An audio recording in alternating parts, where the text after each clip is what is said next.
This is quite a familiar view on the way from our house to just down into Hyde, nearest neighbouring town, and it's not often you see this on a clear day, but on the horizon over there,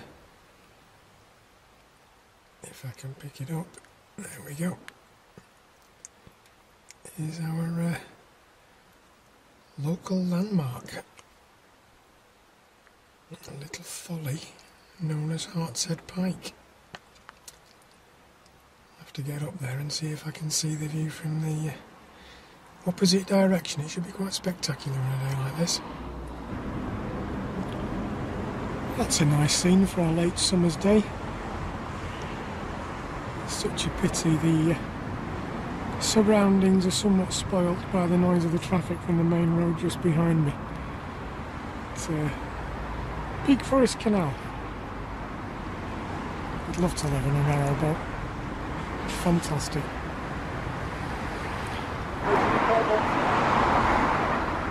I'm sure the Northerners will appreciate that one. You can hear me over the noise of the traffic. I just thought I'd show you this view and try and superimpose what it looked like back in the 1800s.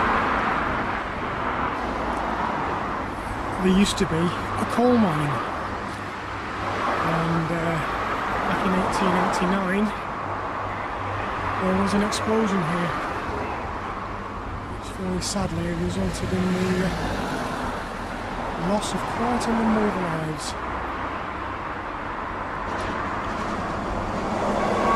We all think nowadays that we've got shit jobs, but we've had recently the story of the two girls just getting murdered whilst on duty as in their job with the local police force. But they didn't think they'd never be going home when they got up in the morning. Similarly, these guys didn't. So we've already seen one blue memorial plaque. I thought I'd show you this place in remembrance of something a little more pleasant. The Elms. This was the home of the world famous Manchester artist L.S. Lowry, as commemorated by the little blue plaque on the wall.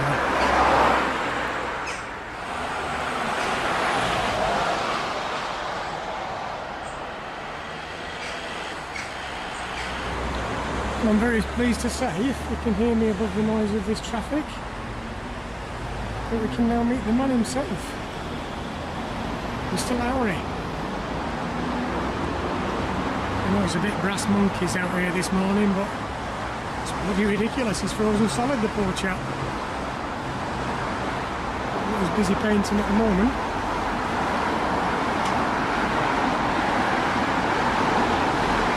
Another masterpiece, just alongside the Lowry Memorial here. We've got this quite interesting little historical plaque which highlights some of the history of the area.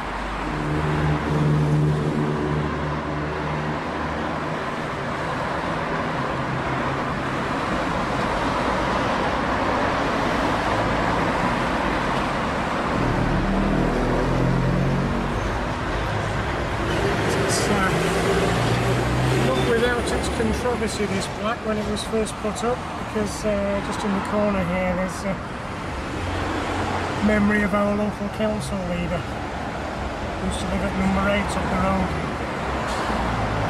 It's a bit of a contentious issue whether he should have been memorialised amongst such history, but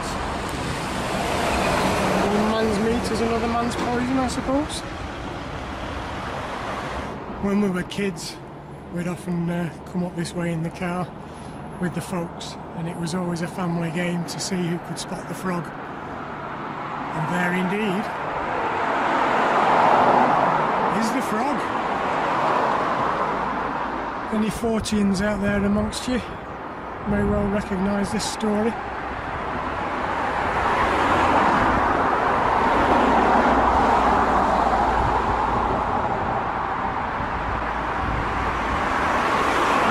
get on the internet, you'll find a few similar tales from around the world. Look at this little fella. He's a cutie. Obviously enjoying some early lunch in the shadow of, that's a bike. I didn't think I'd be up here alone. It looks like the local Ramblers Association are just on their way back down. At least I've got my car.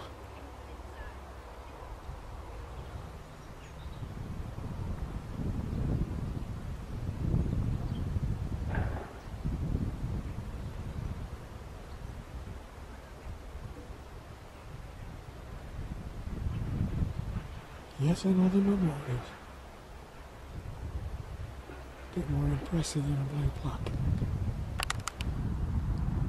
What about that for a vista? The wind turbines on the hills in the background. Fair town of Oldham in the foreground.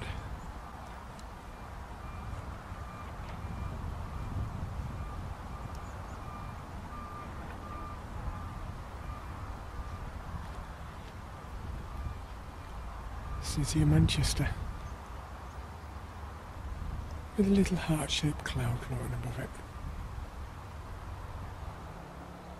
Somewhere down there, between IKEA and Jodrell Bank Telescope, is where I started my journey, and that's where I'm heading.